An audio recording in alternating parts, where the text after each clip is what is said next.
Hello সবাইকে, আজকে আমরা ক্লাস 9-এর যে সম্পৃক্ত অসম্পৃক্ত বাষ্প রয়েছে সেই বিষয়টা নিয়ে আলোচনা করব খুব সহজ সরল ভাষায়। তার সাথে সাথে দেখে নেব যে আর্দ্রতা কী, পরম আর্দ্রতা কী, এবং তার সাথে সাথে আপেক্ষিক আর্দ্রতার যে সমীকরণটা আছে সেই সমীকরণটা দেখে নেব। তার সাথে শিশিরাঙ্ক, শিশির কী, সেগুলো নিয়ে খুব সহজ সরল ভাষায় আলোচনা করব। তো চলো আজকে দেখে নিই।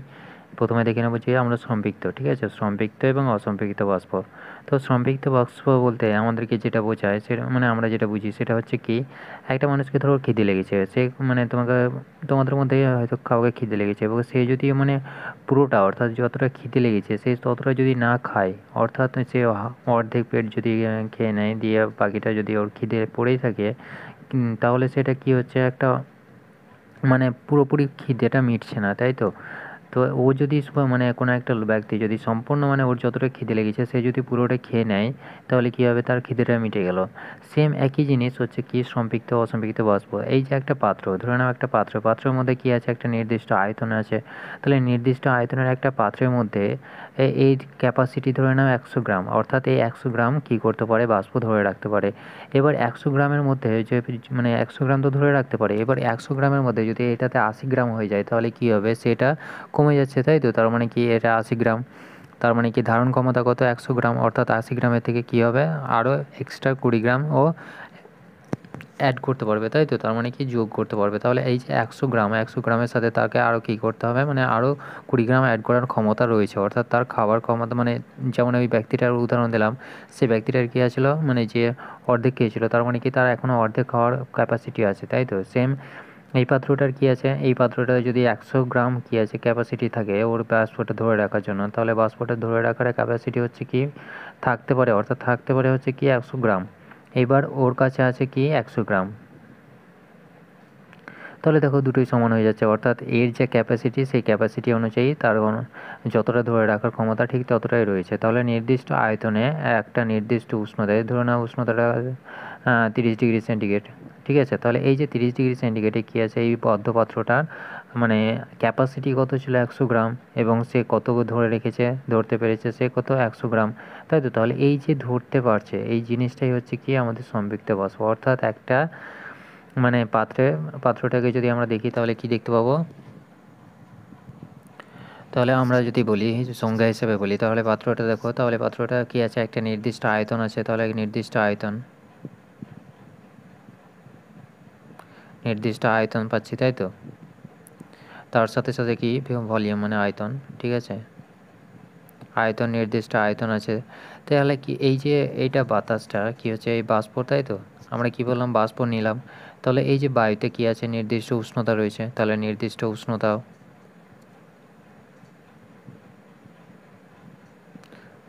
ঠিক আছে। তো এই যে পাত্রটা রয়েছে, অর্থাৎ বায়ুতে যে সর্বাধিক যে পরিমাণ কী করছে 100 গ্রামের ধারণ ক্ষমতা রয়েছে, তাহলে সর্বাধিক যে পরিমাণ বাষ্প কি এইটার মধ্যে, অর্থাৎ ভেপারটা কি আছে 100 গ্রাম রয়েছে, সর্বাধিক 100 গ্রাম সে কী করতে পারবে, ধরে রাখতে পারবে, তাই তো। অর্থাৎ থাকতে পারে এই পাত্রটার মধ্যে কত, সর্বাধিক 100 গ্রাম, তার বেশি থাকতে পারবে না, ঠিক আছে। তাহলে এর যে ধারণ ক্ষমতা, অর্থাৎ 100 গ্রামের ধারণ ক্ষমতা, তাহলে 100 গ্রামের ধারণ ক্ষমতার থাকতে পারে, ঠিক আছে। এবার যতটা পরিমাণে থাকতে পারে সেই পরিমাণটা যদি এই আয়তনের মধ্যে থেকে যায়, বুঝতে পেরেছো, ভালো করে দেখো। আয়তন কি বলেছে, এর ধারণ ক্ষমতা, এই যে একটা নির্দিষ্ট আয়তন রয়েছে, এই আয়তনে 100 গ্রাম থাকতে পারে, ঠিক আছে। এবার এই যতটা থাকতে পারে সেই ততটা যদি এই আয়তনে, অর্থাৎ নির্দিষ্ট যে আয়তনটা নিয়েছিলাম সেই আয়তনে যদি থেকে যায়, অর্থাৎ এই আয়তনে কী হবে, যদি 100 গ্রামই হয়ে যায় তাহলে সেটা হবে কি সম্পৃক্ত বাষ্প। অর্থাৎ এটা যদি 100 গ্রাম বাষ্পে পরিণত হয়ে যায় তাহলে যেটা পাবো সেটাই হবে কি সম্পৃক্ত বাষ্প, ঠিক আছে। তাহলে সেই বাষ্পটাকে আমরা কি বলবো, সম্পৃক্ত বাষ্প। তাহলে নির্দিষ্ট আয়তন ও উষ্ণতায় কি হচ্ছে, এই যে পাত্রটা রয়েছে, অর্থাৎ এটাকে যদি আমি বায়ু হিসেবে কল্পনা করি তাহলে কি হবে, নির্দিষ্ট আয়তনের কি আছে, এটা বায়ুতে গিয়ে নির্দিষ্ট উষ্ণতায় সর্বাধিক সর্বাধিক যে পরিমাণ বাষ্প থাকতে পারে, ঠিক আছে, যে পরিমাণে কি আছে বাষ্প, যে পরিমাণে সর্বাধিক যে পরিমাণে বাষ্প থাকতে পারে, ঠিক আছে, তা হলো ওই আয়তনে সর্বাধিক যত পরিমাণ বাষ্প থাকতে পারে ওই আয়তনে, সেই আয়তনে যদি থাকে, এই বাষ্পটা যদি থেকে যায়, অর্থাৎ 100 গ্রামে এটা যদি পূর্ণ হয়ে যায়, অর্থাৎ যতটা ধারণ ক্ষমতা ছিল সেই ততটা ধারণ ক্ষমতা যদি ও মানে অধিকার করে নেয়, অর্থাৎ ক্যাপাসিটি যদি ও ফুলফিল করে নেয়, তাহলে সেটা কি হবে? সেটাই হবে সম্পৃক্ত বাষ্প। ঠিক আছে, তাহলে সম্পৃক্ত বাষ্প বা স্যাচুরেটেড। তাহলে আশা করি বুঝতে পেরেছো। তার মানে কি, যতটা খিদে লেগেছে সে পুরোটাই খেয়ে ফেলেছে, এক কথায়। ঠিক আছে, তাহলে এই যে ধারণ ক্ষমতাটা ছিল, এবার ধরে নাও এটা, এই পাত্রটা নির্দিষ্ট আয়তনের একটা পাত্র নিয়েছি, বদ্ধ পাত্র। ঠিক আছে, এটা বদ্ধ পাত্র হবে কিন্তু, কারণ কি, খোলা পাত্র থাকলে পরে কী হবে, বাইরে থেকে বাতাস আসবে এবং তাপমাত্রা, যেটা তাপমাত্রা রয়েছে সেটা কী হবে, কমে যাবে বা বাড়বে। ঠিক আছে, তাহলে কী হবে, এই যে ভেতরে বাষ্পটা আছে, বাষ্পটা বেরিয়ে যেতে পারে, আবার ভেতর মানে তুমি যদি বাইরে থেকে বাষ্পটা ভেতরে নিয়ে আসো তবুও হবে সেটা, তাহলে সেটা কী হবে, সামঞ্জস্য বজায় থাকবে না, অর্থাৎ যে আমরা সম্পৃক্ত থাকবে না। ঠিক আছে, তাহলে এই এবার দেখে নেব আমরা অসম্পৃক্ত, অর্থাৎ আনস্যাচুরেটেড। আনস্যাচুরেটেড বলতে কি, অসম্পৃক্ত বাষ্প। ঠিক আছে, তাহলে এই যে একটা পাত্র রয়েছে, তার মানে কি এই পাত্রটায় কি থাকবে, বাষ্পের দ্বারা পূর্ণ থাকবে। বাষ্পটা এবার কোন হারে থাকবে সেটা আমরা দেখে নেব। তাই এই যে আমি বলেছিলাম প্রথমে শুরুতেই কি বললাম, একটা লোককে খিদে লেগেছিল, সে কি করেছিল, অর্ধেক খেয়েছে, অর্ধেক মানে হাফ পেট খেয়েছে, আর হাফ পেট এখনও তার খিদে পড়ে আছে, তাই তো। তাহলে সে দেখতে পাচ্ছি যে তার কি ধারণ ক্ষমতা ছিল, মানে ফুল প্লেট ভাত খাওয়ার মতো ক্ষমতা ছিল, সে কি করেছে, হাফ প্লেট খেয়েছে। ঠিক আছে, তার মানে কি ওর এখনও ধারণ মানে খাওয়ার ক্ষমতা রয়েছে হাফ প্লেট, তাই তো। তাহলে এই যে খাওয়ার ক্ষমতা হাফ প্লেট রয়েছে, তাহলে আমি যদি এটাকে আমি বাষ্পটাকে যদি সেই একই হিসাবে কল্পনা করি, অর্থাৎ এর ধরো ধারণ ক্ষমতা রয়েছে 100 গ্রাম।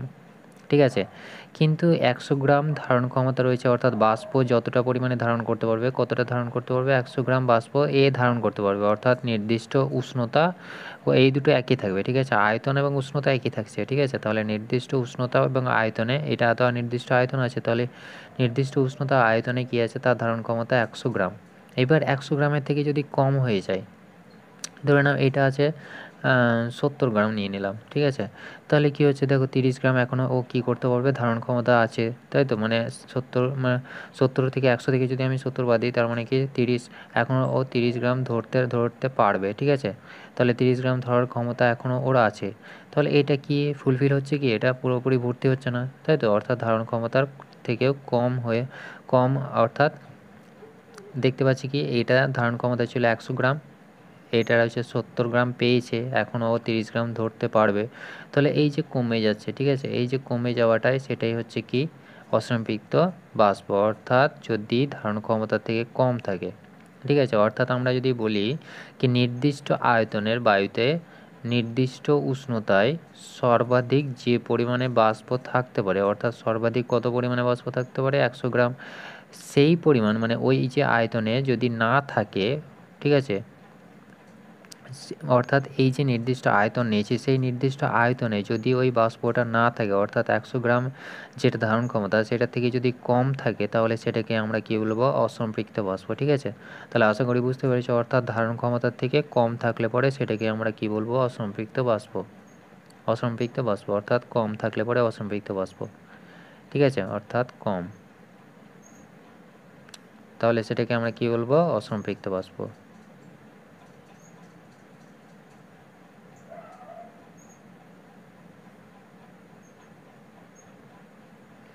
তাহলে আশা করি বুঝতে পেরেছো সম্পৃক্ত আর অসম্পৃক্ত বাষ্পের মধ্যে কি। তাহলে এটাতে কি থাকবে, সমান সমান থাকবে, অর্থাৎ এর যা ধারণ ক্ষমতা সেই ধারণ ক্ষমতায় থাকবে, কিন্তু এর ক্ষেত্রে কি থাকবে, যা ধারণ ক্ষমতা থেকে কম থাকবে। অর্থাৎ অসম্পৃক্ত বাষ্পের ক্ষেত্রে আমরা কি দেখব, মানে নির্দিষ্ট আয়তনের যে পাত্রটা রয়েছে, অর্থাৎ বা বায়ুটা রয়েছে, সেই বায়ুতে কি থাকবে, ধারণ ক্ষমতার থেকে কম বাষ্প থাকবে। ঠিক আছে, অর্থাৎ নির্দিষ্ট আয়তন এবং নির্দিষ্ট উষ্ণতায়। ঠিক আছে, তাহলে আশা করি বুঝতে পেরেছো। তো এরপরে আমরা দেখে নেব কি,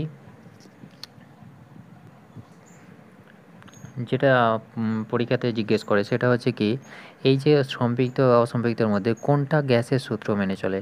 ঠিক আছে, এই গ্যাসের যে সূত্রগুলো রয়েছে অর্থাৎ চার্লসের সূত্র, বয়েলের সূত্র, এই সমস্ত সূত্রগুলোকে কোন এইটা সম্পৃক্ত মেনে চলে না অসম্পৃক্ত মেনে চলে সেটা নিয়ে অনেকবার জিজ্ঞেস করে নেয় পরীক্ষাতে। ঠিক আছে, তাহলে এই যে অসম্পৃক্ত আর সম্পৃক্তর মধ্যে আমরা কি দেখলাম, সম্পৃক্তর মধ্যে কি আছে পুরোপুরি ভর্তি রয়েছে তাই তো, আর অসম্পৃক্তের মধ্যে কি আছে মানে কিছুটা অংশ ফাঁকা রয়েছে, ধরে নাও এতটা অংশ এর ফাঁকা রয়েছে। তাহলে এই যে ফাঁকা অংশ রয়েছে তার মানে কি এই যে কণাগুলো রয়েছে সেই কণাগুলো কি পাচ্ছে, জায়গা পাচ্ছে অনেকটাই। তো তার আগে বলি এই যে গ্যাসের মানে যে সূত্রগুলো রয়েছে সেই সূত্রগুলো শুধুমাত্র কিসের কোন হিসাবে কাজ করে, শুধুমাত্র বিন্দু ভরের জন্যই সেগুলো প্রযোজ্য। ঠিক আছে, তাহলে গ্যাসের সূত্রগুলো হচ্ছে কি বিন্দু ভরের জন্য প্রযোজ্য। গ্যাসের সূত্র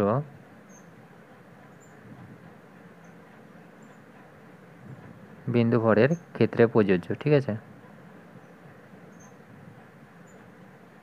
প্রযোজ্য।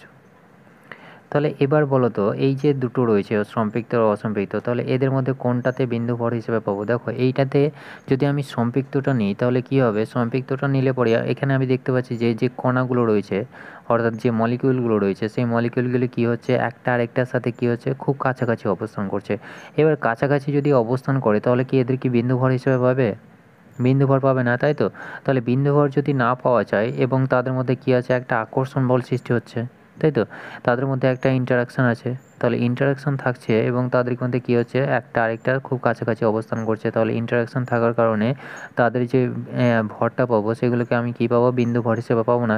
কিন্তু এইটাতে কি হচ্ছে, এইটাতে ধরে নাও কণাগুলো যে হিসেবে রয়েছে সেটা হচ্ছে কি একটা পাত্রের মধ্যে 100 গ্রাম ধরে রাখতে পারে কিন্তু আছে কি আমার 70 গ্রাম, তার মানে কি এর অর্ধেকটা অংশ এই যে কণাগুলো রয়েছে অর্থাৎ মলিকুলগুলো রয়েছে সেগুলো কি আছে একটা আরেকটার সাথে অনেকটাই দূরে অবস্থান করছে। তাহলে দূরে অবস্থান করলে পরে কি হবে, তাদের মধ্যে যে ইন্টারাকশান আছে অর্থাৎ একটা আরেকটার সাথে যে আন্তঃআণবিক আকর্ষণ আছে সেই আকর্ষণটা অনেকটাই কম হয়ে যাচ্ছে তাই তো, কারণ কি সে স্পেস অনেকটা পেয়ে যাচ্ছে অর্থাৎ ফাঁকা জায়গা অনেকটা পেয়ে যাচ্ছে। ফাঁকা জায়গা যদি অনেকটা পেয়ে যায় তাহলে কি হবে, সেই কণাগুলো কি হবে, সে তো ফাঁকা জায়গা পাচ্ছে, সে মুভ করার আরও ওরা জায়গা পেয়ে যাচ্ছে, তাহলে কী হবে তারা একে অপরের থেকে দূরে থাকছে। তাহলে দূরে থাকলে পরে আমি দেখতে পাচ্ছি যে অসম্পৃক্ত বাষ্প যেটা পাচ্ছি সেই অসম্পৃক্ত বাষ্পের ক্ষেত্রে কী পাচ্ছি কণাগুলো আলাদা আলাদাভাবে থাকছে অনেকটাই তাই তো। তাহলে এই যে আলাদা আলাদাভাবে থাকছে তাহলে আমি এদেরকে কী করতে পারি, একটা একটা নির্দিষ্ট বিন্দু ভর হিসেবে আমি পেতে পারি তাই তো।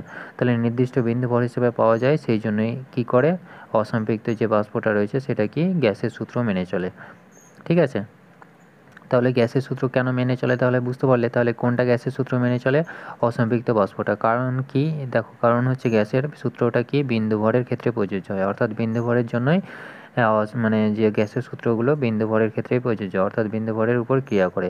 তাহলে বিন্দু ভর যখন যদি না পাওয়া যায় তাহলে কী হবে, গ্যাসের সূত্র মেনে চলবে না। অর্থাৎ আমরা দেখতে পাচ্ছি যে সম্পৃক্ত বাষ্পের ক্ষেত্রে কী হচ্ছে একটা আরেকটার সঙ্গে খুব কাছাকাছিভাবে অবস্থান করছে তাই তো। তাহলে তাদের ক্ষেত্রে কী হচ্ছে যে মলিকুলগুলো পাচ্ছি সেই মলিকুলগুলিকে আমি বিন্দু ভর হিসেবে পাচ্ছি না, বিন্দু ভর হিসেবে না পাওয়ার কারণেই আমরা কী পাচ্ছি, দেখতে পাচ্ছি যে অসম্পৃক্ত বাষ্প কী হচ্ছে গ্যাসের সূত্র মেনে চলছে না। কিন্তু অসম্পৃক্ত বাষ্পের ক্ষেত্রে আমরা দেখছি যে কী হচ্ছে কণাগুলো পাশাপাশি মানে অনেকটাই দূরে অবস্থান করছে এবং তাদের মধ্যে আন্তঃআণবিক আকর্ষণ বলটা অনেকটাই কম। আন্তঃআণবিক আকর্ষণ বল কম থাকায় তারা তাদের কী পাচ্ছে একটা বিন্দু ভর পাচ্ছি প্রত্যেকের তাই তো। যে মলিকুলগুলো পাচ্ছি সেই মলিকুলগুলো কি একটা নির্দিষ্ট বিন্দু ভর আছে, তাহলে বিন্দু ভর থাকার কারণে সেগুলো হচ্ছে কি অসম্পৃক্ত বাষ্প এবং অসম্পৃক্ত বাষ্পগুলো কী হচ্ছে এই যে গ্যাসের সূত্র সেই গ্যাসের সূত্রটা মেনে চলছে। ঠিক আছে, তাহলে আশা করি কারণটা বুঝতে পারলে। তাহলে এইটাই হচ্ছে কারণ, ভরের উপর নির্ভর করছে। তাহলে এদের মধ্যে কি অসম্পৃক্ত বাষ্পের ক্ষেত্রে কি হচ্ছে আকর্ষণ বল অর্থাৎ দূরে অবস্থান করছে যে অণুগুলো রয়েছে অণুগুলি অসম্পৃক্ত। ঠিক আছে, আনস্যাচুরেটেড। আনস্যাচুরেটেড ক্ষেত্রে কি দেখছি অণুগুলো দূরে অবস্থান করছে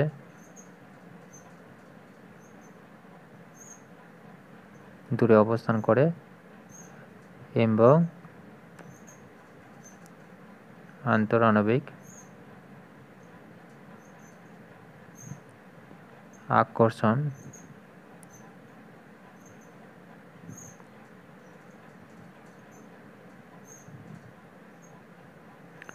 বল কম। ঠিক আছে, তাহলে তাদের কি পাচ্ছি বিন্দু ভর হিসেবে পাওয়া যাচ্ছে।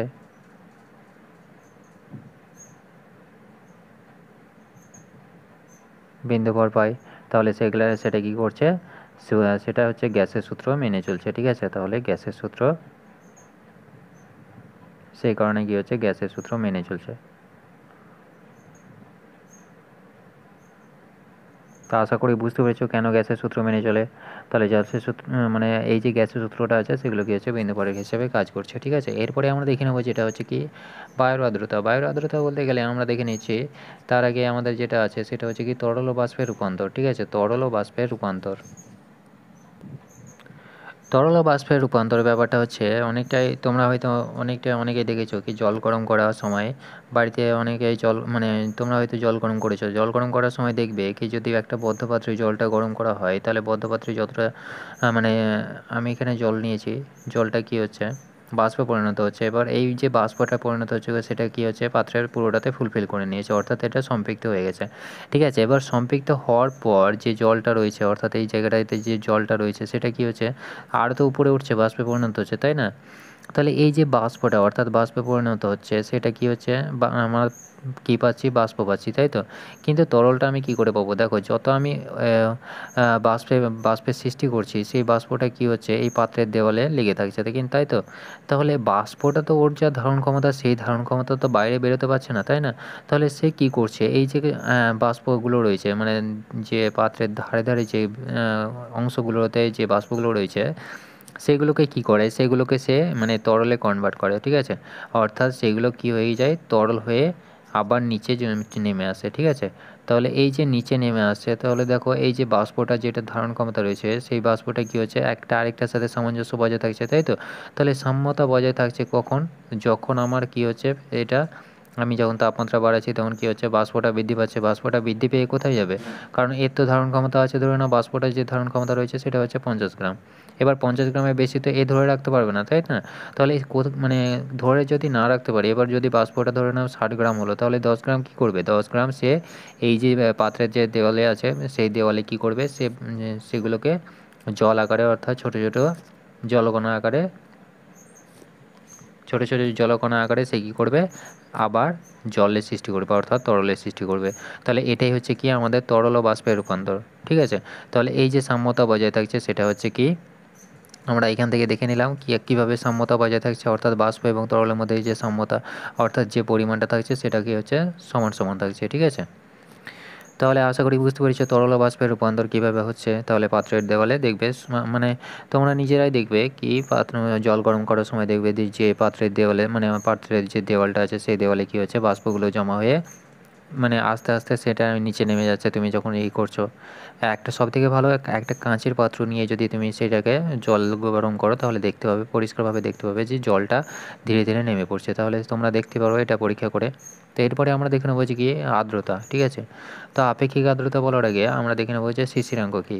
শিশিরাঙ্ক হচ্ছে আমরা তো দেখলাম কি দেখলাম সম্পৃক্ত এবং অসম্পৃক্ত। ঠিক আছে, শিশিরাঙ্ক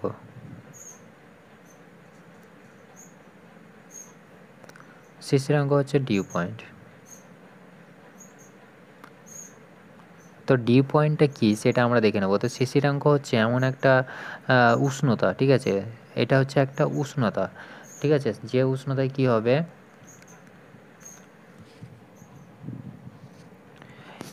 শিশিরাঙ্ক হচ্ছে একটা উষ্ণতা। ঠিক আছে, যে উষ্ণতায় কী হবে অসম্পৃক্ত বায়ু সেটা সম্পৃক্ত বায়ুতে পরিণত হবে। ঠিক আছে, তাহলে অসম্পৃক্ত বাষ্প যেটা ছিল সেটা হবে গিয়ে সম্পৃক্ত বাষ্পে পরিণত হবে। তো এই ব্যাপারটা কি, এবার ধরে নাও আমি অসম্পৃক্ত একটা বায়ু মানে বায়ু নিলাম একটা বদ্ধ পাত্র, সেটাতে কী আছে ধরে নাও ধারণ ক্ষমতা 100 গ্রাম। ঠিক আছে, আছে আছে কত 70 গ্রাম। ঠিক আছে, বাষ্প আছে কত 70 গ্রাম, এটা হচ্ছে একটা অসম্পৃক্ত। এবার এইটাকে যদি আমি কি করি উষ্ণতাকে আমি যদি এটা কত ডিগ্রি উষ্ণতা রয়েছে ধরে নাও 30 ডিগ্রি সেন্টিগ্রেড রয়েছে। ঠিক আছে, তাহলে এবার বলো মানে আয়তন কখন কমে এবং কখন বাড়ে। ঠিক আছে, এবার এই যদি আমি উষ্ণতা কমাই তাহলে কি হবে, উষ্ণতা আমি যত বাড়াবো তত কী হবে এই যে ভেতরের যে বাষ্পটা রয়েছে সেটা কী করবে পাত্রের দেওয়ালে অনবরত ধাক্কা খাবে, ধাক্কা দেওয়ার ফলে কী হবে আয়তনটা বৃদ্ধি পেয়ে যাবে, তাই তো? তাহলে আমি যদি উষ্ণতাটা কমাই তাহলে দেখতে পাবো কি পাত্রের আয়তনটা কমে যাচ্ছে, তাই তো? তাহলে পাত্রের আয়তন কমে গেলে কি হবে, সেটার মধ্যে কী থাকবে বলো, সেটা আমার ধারণ ক্ষমতা কমে যাবে, তাই তো? আয়তন জায়গাটা যত ছোট হবে তত কী হবে, ধারণ ক্ষমতা কমে যাবে। এবার ধারণ ক্ষমতা কমে গেলে কী হবে, এমন একটা সময় আসবে যেটা কী হবে 70 ডিগ্রিতে, মানে 70 গ্রামে পৌঁছে যাবে, ঠিক আছে? এই যে 70 গ্রামে পৌঁছে যাবে সেটা কী হবে, তাহলে বাইরের যে ধারণ ক্ষমতা রয়েছে সেটা, মানে ব্যাপারটা হচ্ছে কি, এইটা ধরে নাও আয়তনটা কী ছিল, এটা 100 গ্রাম ধরে রাখার জন্য যে আয়তনটা ছিল সেটা ধরে নাও কিছু একটা ধরে নাও এক্স, ঠিক আছে? তাহলে এইটা কি হচ্ছে, যত আমি টেম্পারেচার কী হচ্ছে কমাচ্ছি তত কী হচ্ছে, এইগুলো আয়তনটা একটু কমছে, তাই তো? একটু একটু করে কমছে। তাহলে এই যে আয়তনটা ধরে নাও কমলো, কিছুটা পরিমাণে কমে গেল, সেটা কত কমলো, এক্স মাইনাস ধরে নাও ওয়াই পরিমাণ কমেছে, ঠিক আছে? তাহলে এইটা কমে গেল আয়তনটা, তাহলে আয়তনটা যখন কমে যাচ্ছে তার মানে নিশ্চয়ই এর ধারণ ক্ষমতাটাও কমে গেল, তাই তো? পাত্রের সাইজটা যদি ছোট হয়ে যায় তাহলে কী হবে, তার ধারণ ক্ষমতা কমে যাবে। তাহলে ধারণ ক্ষমতা যখন কমে যাচ্ছে তখন কী হচ্ছে, আমি দেখতে পাচ্ছি কি 70 ছিল, কত হয়ে গেল, এটাও ধরে নাও 70 হয়ে গেল, 70 গ্রাম ধারণ ক্ষমতা হয়ে গেল, তাই তো? এবার 70 গ্রাম যখন ধারণ ক্ষমতা হয়ে যাচ্ছে, এর ভেতরে তো, ভেতরে যে বাষ্পটা রয়েছে সেটা তো কোনো পরিবর্তন হচ্ছে না, সেটা তো সেটাই থাকছে, তাই না? শুধুমাত্র পাত্রের আকারটা পরিবর্তন হয়ে যাচ্ছে, তাই তো? তাহলে ভেতরে তো 70 গ্রামই আছে। তাহলে এই যে আয়তনটা পরিবর্তন হচ্ছে সেটাকে আমি ধরে নিলাম কি 30 ছিল, আমার 20 ডিগ্রি সেন্টিগ্রেড ধরে নিলাম। তাহলে 20 ডিগ্রি সেন্টিগ্রেডে আমার যে আয়তনটা ছিল সেটা কী হয়েছে, মানে ক্যাপাসিটি যেটা ছিল সেটা হচ্ছে 100 থেকে 70 গ্রামে চলে এসছে, কিন্তু ভেতরে তো 70 গ্রাম রয়েছে। তাহলে দেখো ভেতরটা আর বাইরেরটা একই হলে পরে আমরা কি জানি, সম্পৃক্ত, তাই তো? তাহলে সম্পৃক্ত কখন হচ্ছে, যে উষ্ণতায় কী হচ্ছে অসম্পৃক্ত বায়ু বা বাষ্প কী হচ্ছে সম্পৃক্ত বাষ্পে পরিণত হচ্ছে, সেটাই হচ্ছে কি আমাদের শিশিরাঙ্ক, ঠিক আছে? তাহলে যে উষ্ণতায় নির্দিষ্ট পরিমাণে বায়ু কী হচ্ছে সম্পৃক্ত হয়ে যাচ্ছে, তাহলে যে উষ্ণতাতে আমি কী করছি সম্পৃক্ত করে নিচ্ছি, তাহলে এখানে আমার কত ডিগ্রি সেন্টিগ্রেডে সম্পৃক্ত হচ্ছে, 20 ডিগ্রি সেন্টিগ্রেডে সম্পৃক্ত হচ্ছে, অর্থাৎ স্যাচুরেটেড যেটা পাচ্ছি সেটা কী হচ্ছে একটা নির্দিষ্ট তাপমাত্রাতে পাচ্ছি, তাই তো? তাহলে সেটাকে আমরা কি বলবো, সেটাকে আমরা বলবো শিশিরাঙ্ক, অর্থাৎ যে উষ্ণতা, তাহলে এই যে উষ্ণতাটা, ঠিক আছে, পুরোটাকে নয়, যে উষ্ণতাটা পাচ্ছি, যে উষ্ণতার কারণে কী হচ্ছে অসম্পৃক্তটা সম্পৃক্তে পরিণত হচ্ছে, সেই উষ্ণতাটাকে আমরা বলবো কি শিশিরাঙ্ক, অর্থাৎ শিশিরাঙ্ক। তাহলে উষ্ণতা, নির্দিষ্ট উষ্ণতায়, যে উষ্ণতায় কী হচ্ছে, যে উষ্ণতায় নির্দিষ্ট পরিমাণ বায়ু কী হচ্ছে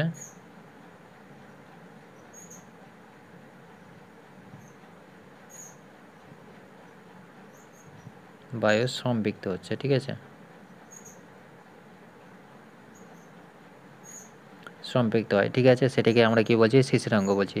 তো এই যে শিশিরাঙ্ক আশা করি বুঝতে পেরেছো। তাহলে আমাদের কী করছে, টেম্পারেচারটা কমিয়ে কী করছি আমরা 20 ডিগ্রিতে নিয়ে এসে আমরা কি দেখছি ক্যাপাসিটিটা আর ভেতরে যে জলীয় বাষ্প, মানে যে বাষ্পটা রয়েছে সেটাই আমাদের কী হচ্ছে পরস্পরের সমান হয়ে যাচ্ছে, এবং সমান হয়ে গিয়ে কী তৈরি করছে সম্পৃক্ত তৈরি করছে, তাই তো? তাহলে অসম্পৃক্ত ছিল প্রথমে, তাকে আমরা কী করলাম টেম্পারেচার কমিয়ে আমরা কী করলাম সম্পৃক্তে করে নিয়ে এলাম, তাই তো? তাহলে নির্দিষ্ট পরিমাণে কী ছিল, বায়ু ছিল, সেটাকে আমরা কী করলাম সম্পৃক্ত বায়ুতে পরিণত করলাম, সেটাকেই আমরা কী বলছি, যে উষ্ণতাটার জন্য এটা হচ্ছে সেই উষ্ণতাটাকে আমরা কী বলছি শিশিরাঙ্ক বলছি, ঠিক আছে?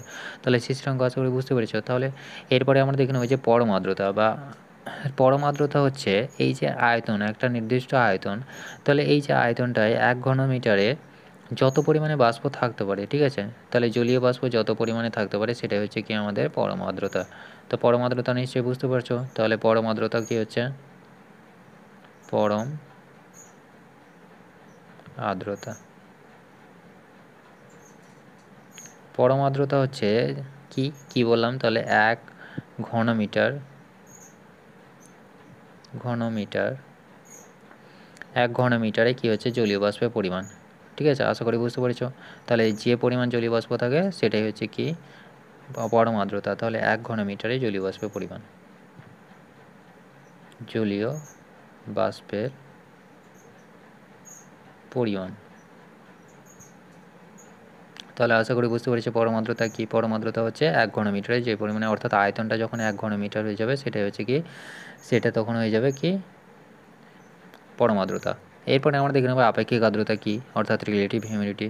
তাহলে আপেক্ষিক আর্দ্রতা যেটা বলছে সেটা আমরা দেখে নিচ্ছি। তাহলে আপেক্ষিক আর্দ্রতাকে আমরা শুধুমাত্র কী দিয়ে প্রকাশ করতে পারি, RH দিয়ে লিখে দিতে পারি, ঠিক আছে। তো RH হচ্ছে মানে কি বলতো, যতটা পরিমাণ ধরে রাখতে পারবে সেটাকে যদি আমরা নিচে লিখি, অর্থাৎ মোট পরিমাণ, অর্থাৎ এইটা ধরে নাও একটা নির্দিষ্ট আয়তনে নিয়েছো, সেটা কি আছে 100 গ্রাম, ঠিক আছে। তো এই যে কী আছে, এর ক্যাপাসিটি কত 100 গ্রাম, তাহলে এটা হবে কি মোট। ঠিক আছে, এবার এইখানে ধরে নাও 80 গ্রাম দেওয়া আছে, তাহলে এটা 80 গ্রাম দিয়েছে, তাহলে যতটা পরিমাণে আছে, ঠিক আছে, অর্থাৎ যতটা পরিমাণ আছে সেইটা ডিভাইডেড বাই ওর মোট যতটা ধারণ ক্ষমতা, সেটাকে যদি আমরা ভাগ করি, সেটা কি, সেটাই হচ্ছে আমাদের আপেক্ষিক আর্দ্রতা। ঠিক আছে, তাহলে এটা হচ্ছে কি আছে, আর এটা কি ধরতে পারবে। ঠিক আছে, অর্থাৎ মোট ধরতে পারবে। অর্থাৎ আমি যদি একটা পাত্রের মধ্যে ধরে নাও 1টা 2টো 3টে 4টে 5টা 6টা 7টা নিলাম। ঠিক আছে, এরপরে এই পাত্রটা থেকে আমি 2টো উড়িয়ে এই 2টো কমিয়ে দিলাম। ঠিক আছে, তাহলে কতগুলো হলো দেখো, 2টো যখন আমি বাইরে বার করে দিচ্ছি তখন কি হচ্ছে, 2টো 4টে 5টা হচ্ছে, তাই তো। তাহলে এখানে কত হবে, তাহলে এখানে হয়ে গেল 5 বাই টোটাল কতগুলো ছিল 7টা, তাই তো। তাহলে আমি যেটা পাবো অ্যান্সার সেটা হবে কি এরকম। ঠিক আছে, এবার এইটাকে আমার কি করতে হয়, এই যে RH আছে অর্থাৎ রিলেটিভ হিউমিডিটি আছে অর্থাৎ আপেক্ষিক আর্দ্রতা, সেটাকে আমার বার করার সময় কি করতে হয়, পার্সেন্টেজ দিয়ে গুণ করতে হয়। অর্থাৎ RH যেটা পাবো সেটা হচ্ছে কি আছে যেটা সেটা বাই মোট যে ধারণ ক্ষমতা আছে সেটা, মানে ভরটা হবে। ঠিক আছে, এখানে ভর এত গ্রাম এত গ্রাম, তাহলে এই যে আছে বাই মোট, সেটাকে আমার কী করতে হয় 100% দিয়ে গুণ করতে হয়। ঠিক আছে, অর্থাৎ 100% দিয়ে গুণ করলে আমরা কি পাবো, আপেক্ষিক আর্দ্রতা পেয়ে যাব। ঠিক আছে, তাহলে এই যে আপেক্ষিক আর্দ্রতা, এটা অনেক সময় বাষ্প হতে পারে। ঠিক আছে, অর্থাৎ বাষ্পচাপ, বাইরে যাওয়া বাষ্পচাপ, আমরা কি দেখি পাত্রের দেওয়ালে যখন আমরা উষ্ণতাটা বাড়াই তখন কি হয়, টেম্পারেচারও বেড়ে যায়। তাহলে এই যে বাষ্পচাপ, বাষ্পচাপের সঙ্গেও সমান হতে পারে। ঠিক আছে, তাহলে আমরা দেখে নেব, ধরো না একটা পাত্রে কি আছে, 80 গ্রাম জল আছে, না 80 গ্রাম, সরি 80 গ্রাম বাষ্প রয়েছে। ঠিক আছে, এটা 80 গ্রাম ধরে রাখতে পারে। ঠিক আছে, টোটাল কত 100 গ্রাম, অর্থাৎ ক্যাপাসিটি কত 100 গ্রাম, অর্থাৎ এ ধারণ করতে পারে 100 গ্রাম, আছে কত 80 গ্রাম। ঠিক আছে, এর তাপ মানে যে প্রেসারটা, চাপটা রয়েছে, চাপটা ধরে নাও 0.2 অ্যাটমসফিয়ার। ঠিক আছে, তাহলে এই যেটা পাচ্ছি সেটা কি চাপ পাচ্ছি, তাই তো। তাহলে যে চাপটা সৃষ্টি করছে, অর্থাৎ এটা আমরা দিকে কি দেখতে পাচ্ছি 80 আর 100, তাই তো, তার মানে কি দুটো সমান নাই, তাই তো। তাহলে এখানে কি আছে, এখনও 20 গ্রাম ধরতে মানে দিলে পরে কি হবে, ক্যাপাসিটির সাথে সমান হয়ে যাবে, তাহলে সেটা হবে যাবে সম্পৃক্ত। তাহলে আমি এটা কি দেখছি, এটা হচ্ছে অসম্পৃক্ত, তাই তো, এটা হচ্ছে আনস্যাচুরেটেড। তাহলে অসম্পৃক্তের ক্ষেত্রে আমরা কি দেখতে পেলাম, এটা হচ্ছে কি 2 অ্যাটমসফিয়ার। এবার আমি এটা ধরে নাও টেম্পারেচার 30 ডিগ্রি সেন্টিগ্রেড। ঠিক আছে, 30 ডিগ্রি সেন্টিগ্রেডে এটা রয়েছে। এবার এইটাকে আমি কি করলাম, 30 ডিগ্রি থেকে 35 ডিগ্রি করলাম, তাহলে এটা কত রয়েছে ভেতরে, তো 80 গ্রাম রয়েছে। ঠিক আছে, ক্যাপাসিটি কত, ক্যাপাসিটি ধরে নাও কিছুটা বৃদ্ধি পেয়ে কী হলো, 100 গ্রামই ধরে নিলাম, অতটা বৃদ্ধি পায়নি। ঠিক আছে, তাহলে 80 গ্রাম থেকে কী হয়েছে, সামান্য পরিমাণে ধরে নাও এটা 100 থেকে 120 গ্রাম হয়ে গেল।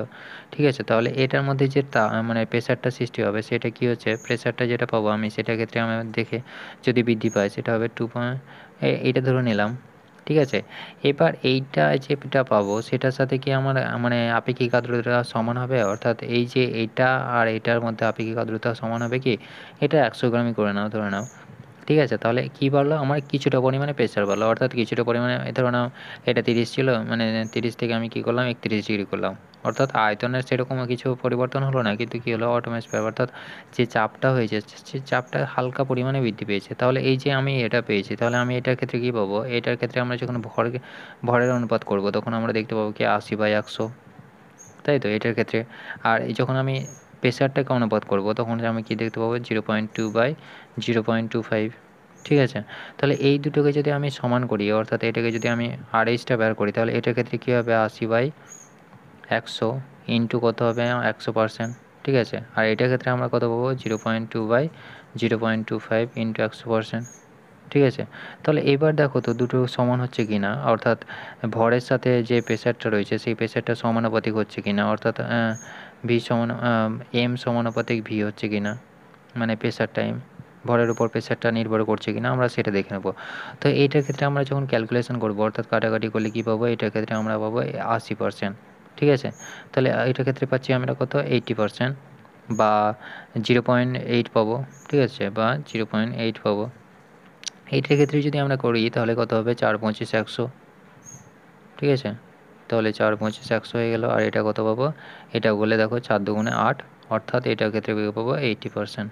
ঠিক আছে? তাহলে এইটার ক্ষেত্রে আমরা দেখতে পাচ্ছি কি দুটোর ক্ষেত্রে কি পাচ্ছি এটাও পাবো আমরা কত 0.8 তাহলে দুটোর ক্ষেত্রে আমরা দেখতে পাচ্ছি কি সমান হয়ে যাচ্ছে, তাই তো? তাহলে আমার যে পরিমাণে ভর ছিল সেই পরিমাণে ভরটা যদি আমার বৃদ্ধি পায় তাহলে কি হবে? এই যে প্রেশারটা রয়েছে সেই প্রেশারটাও আমার বৃদ্ধি পেয়ে যাচ্ছে, তাই তো? তাহলে আমরা দুটো থেকে আমরা কি দেখতে পাচ্ছি যে একটা আরেকটার সাথে প্রায় সমান। তাহলে আমি বলতে পারি যে এটা সমান এটা, অর্থাৎ ভরের অনুপাত সমান হচ্ছে কি যে প্রেশারটা রয়েছে সেই প্রেশারের অনুপাতের সমান সমান হয়ে যাচ্ছে, তাই তো? তার মানে কি দুটোর ক্ষেত্রে আমরা রেজাল্ট একই পাচ্ছি। তাহলে এটা তো হয়ে গেল এবার আপেক্ষিক আর্দ্রতা। এরপরে আমরা দেখে নেব কি শিশির। ঠিক আছে? তো শিশির হচ্ছে এবার এই যে আপেক্ষিক আর্দ্রতা, এই আপেক্ষিক আর্দ্রতা কি হচ্ছে শিশিরাঙ্ক ফলে সৃষ্টি হচ্ছে, তাই তো? তাহলে মানে কি অসম্পৃক্ত ছিল। এরপরে আমরা দেখে নেব শিশির। ঠিক আছে? তো এই যে শিশিরটা আছে শিশিরটা কি হচ্ছে অসম্পৃক্ত থেকে আমরা কি করছি অসম্পৃক্ত বাষ্প আছে সেইটাকে যদি আমি উষ্ণতা কমাই তাহলে কি দেখতে পেলাম একটু আগে উষ্ণতা কমালে টেম্পারেচার কমালে কি দেখতে পাচ্ছি সেটা সম্পৃক্তে পরিণত হচ্ছে, তাই তো? সম্পৃক্ত হচ্ছে অসম্পৃক্তকে যদি আমরা টেম্পারেচার কমাই তাহলে কি হচ্ছে সেটা হচ্ছে সম্পৃক্ত, তাই তো? তাহলে সম্পৃক্ত হচ্ছে সেটা থেকে আমরা কি পাচ্ছি সম্পৃক্ত হওয়ার পর যে উষ্ণতাটা আমি পাচ্ছি অর্থাৎ যে উষ্ণতায় সম্পৃক্ত হচ্ছে সেটার ক্ষেত্রে আমরা কি পাচ্ছি শিশিরাঙ্ক পাচ্ছি, তাই তো? তাহলে এই যে শিশিরাঙ্ক পেলাম অর্থাৎ এই যে টেম্পারেচার যেটা পাবো সেটা হচ্ছে কি শিশিরাঙ্ক। আমরা একটু আগে দেখলাম শিশিরাঙ্ক, তাহলে শিশিরাঙ্ক পেয়ে গেলাম। এই যে শিশিরাঙ্ক থেকে আমরা এইটাকে যদি আমি আরও টেম্পারেচার কমাই অর্থাৎ টেম্পারেচার যদি আরও কমাই তাহলে কি পাবো টেম্পারেচার যদি আমরা কমাই তাহলে পাবো আমরা শিশির। অর্থাৎ ধরে নাও এই যে পাত্রটা রয়েছে সেই পাত্রটা কি আছে এখানেও 70 গ্রাম আছে এখানেও 70 গ্রাম রয়েছে এবং এটা আছে কি 25 ডিগ্রি সেন্টিগ্রেড উষ্ণতায়, ঠিক আছে? 25 ডিগ্রি সেন্টিগ্রেড উষ্ণতায় এটা রয়েছে। এবার উষ্ণতা যদি আমি কমাই তাহলে কত পাবো দেখো উষ্ণতা আমি কমিয়ে কত করলাম 20 ডিগ্রি করলাম, ঠিক আছে? এবার 20 ডিগ্রি করার পর কি হবে দেখো এবার এইটাতে কি ছিল 70 গ্রাম ছিল, তাহলে 20 ডিগ্রি করার ফলে কি হলো এর আয়তনটা কমে গেল, তাই তো? আয়তনটা অনেকটাই কমে গেল। এরপর ভেতরে তো 70 গ্রামই রয়েছে মানে ধারণ ক্ষমতা মানে 70 গ্রামই তো থাকবে, তাই না? এটা তো বাইরে বেরোতে পারছে না কারণ এটা তো সিল করা। তাহলে এইটা যখন বাইরে বেরোতে পারছে না তখন কি হচ্ছে এই যে মলিকিউলগুলো রয়েছে অর্থাৎ এইটার মধ্যে যে মলিকিউলগুলো রয়েছে অর্থাৎ অণুগুলো রয়েছে সেই অণুগুলো কি হচ্ছে একটা আরেকটার সাথে অনেকটাই কাছাকাছিভাবে অবস্থান করছে। এবার কাছাকাছিভাবে অবস্থান করলে কী হবে একটা আরেকটার সাথে যুক্ত হয়ে যাবে, যুক্ত হয়ে গেলে কী হবে জলকণা সৃষ্টি করবে, তাই তো? যে জলকণাগুলো সৃষ্টি করছে সেটাই হচ্ছে কি আমাদের শিশির। অর্থাৎ উষ্ণতা কমালে পরে অর্থাৎ শিশিরাঙ্কের থেকে যদি উষ্ণতা কমায় তাহলে সেটার ক্ষেত্রে কী হবে মানে একটা আরেকটার সাথে কাছাকাছিভাবে অবস্থান করবে। কাছাকাছিভাবে অবস্থান করলে পরে কী পাবো আমরা শিশির, মানে যেটা পাবো সেটা হচ্ছে কি শিশির, ঠিক আছে? এরপরে আমরা দেখে নেব যে তাহলে এই যে শিশির পেয়ে গেলাম তাহলে শিশির আর কুয়াশা হচ্ছে কি কুয়াশাটা হচ্ছে এই যে শিশির জমা হয়ে গেল এই শিশিরটা অনেক সময় কি হয় যেই জায়গাগুলো মানে পরিবেশটা যেখানে দূষিত হয়ে যায় সেই দূষিত পরিবেশে কী হয় অনেক রকমের ছোটো ছোটো বালিকণাগুলো থাকে সেই বালিকণাগুলোকে তাই যখন এই জলীয় বাষ্পগুলো কী হয় অর্থাৎ শিশিরগুলো যখন অর্থাৎ জলীয় বাষ্প যেটা সারা থাকছে সেই জলীয় বাষ্পগুলো কী হচ্ছে জলকণা আকারে সেই যে ধৌলবালির উপর ভেসে বেড়াচ্ছে সেই ভেসে বেড়ানোটাকে সেটাই হচ্ছে কি আমাদের কুয়াশা, ঠিক আছে? তো তোমাদের আরেকটা বিষয় আছে যেটা হচ্ছে কুহেলিকা, ঠিক আছে? কুহেলিকা কুহেলিকা জিনিসটা কি সেটা আমরা দেখে নেব। তো কুহেলিকা হচ্ছে ধরে নাও কোনো একটা জায়গায় বাতাস স্থির আছে তাহলে বাতাস যদি স্থির থাকে তাহলে কি হবে সেই জায়গাটাতে ধরে নাও এই যে এলাকাটা রয়েছে অর্থাৎ এটা ধরে নাও সমুদ্রের উপর, ঠিক আছে? তাহলে সমুদ্রের উপর কি থাকছে বাতাসটা স্থির থাকছে বা বাতাসটা স্থির থাকলে পরে কি হবে সেই সমুদ্রের যে টেম্পারেচারটা আছে শুধুমাত্র সেটার উপর এফেক্ট পড়বে, তাই তো? তাহলে সেই এফেক্টটা কি পড়বে সেই জায়গাটার টেম্পারেচারটাও এফেক্ট পড়বে। এবার বাতাস যদি চলাচল করে কী হবে তাহলে এই জায়গাটা ধরো টেম্পারেচার অন্যরকম আছে তাহলে এই টেম্পারেচারটাও তো এখানে আসবে, তাই না? তাহলে আসা যাওয়া করছে তার মানে কি টেম্পারেচার অনবরত পরিবর্তন হচ্ছে, কিন্তু এখানে যদি টেম্পারেচার একই রকম থাকে তাহলে কী হবে সেটা এক জায়গাতে স্থির থাকছে। তাহলে বাতাস যখন স্থির থাকে তখন কী হবে কুয়াশাটা কী হবে অত্যন্ত ঘন হয়। তখন কি হয় বাতাসটা কোনো একটা ঠান্ডা জায়গায় সেই জায়গাটায় যখন মানে কুয়াশাটা জমা হচ্ছে সেই কুয়াশাটা কি হচ্ছে অত্যন্ত ঘন হয়ে যাচ্ছে। ঘন হওয়ার ফলে কি হবে যে ঘন হওয়ার ফলে যেটা সৃষ্টি হয় সেটাই হচ্ছে কি কুহেলিকা, ঠিক আছে? অর্থাৎ কুয়াশাটা ঘন হওয়া কুয়াশা ঘন হয় কখন ঘন হয়? বাতাস যখন স্থির থাকে, অর্থাৎ কোনো একটা জায়গায় বাতাসটা স্থির রয়েছে। এটা ধরো সমুদ্রের উপরটা নিলাম, তাহলে সমুদ্রের উপরের বাতাসটা যেটা স্থির আছে সেই বাতাসটা কী হচ্ছে, অনেকটাই ঠান্ডা হচ্ছে। এবার ধরে নাও অন্যান্য পরিবেশ, মানে এই যে এটা বাইরের পরিবেশ, এই জায়গাটায় আমার সূর্য উঠেছে, কিন্তু এই জায়গাটায় সূর্য ওঠেনি, অর্থাৎ তাহলে আমি দেখতে পাবো যে এই অংশের তুলনায় এই অংশটা অনেকটাই মানে ঠান্ডা থাকবে। তাহলে এই ঠান্ডা হয়ে গেলে কী হবে, সেখানে কুয়াশা বেশি পাবো, তাহলে কুয়াশাটা অনেকটাই ঘন হবে। তাহলে ঘন কুয়াশাকে আমরা কী বলছি, কুহলিকা, অর্থাৎ কুহলিকা সমান হচ্ছে কি, ঘন কুয়াশা। কখন ঘন হবে? স্থির থাকলে পরে, অর্থাৎ বাতাস যখন স্থির থাকতে হবে, বাতাস স্থির, ঠিক আছে। বাতাস স্থির অবস্থায় মানে ওই যে কুয়াশা ঘন, সে ঘন হয়, সেই ঘন কুয়াশাটাকে আমরা কী বলছি, কুহেলিকা বলছি, ঠিক আছে। তো আশা করি ভিডিওটা ভালো লেগেছে। তো ভিডিওটা ভালো লাগলে বন্ধুদের সাথে শেয়ার করে দিও। তো থ্যাংক ইউ।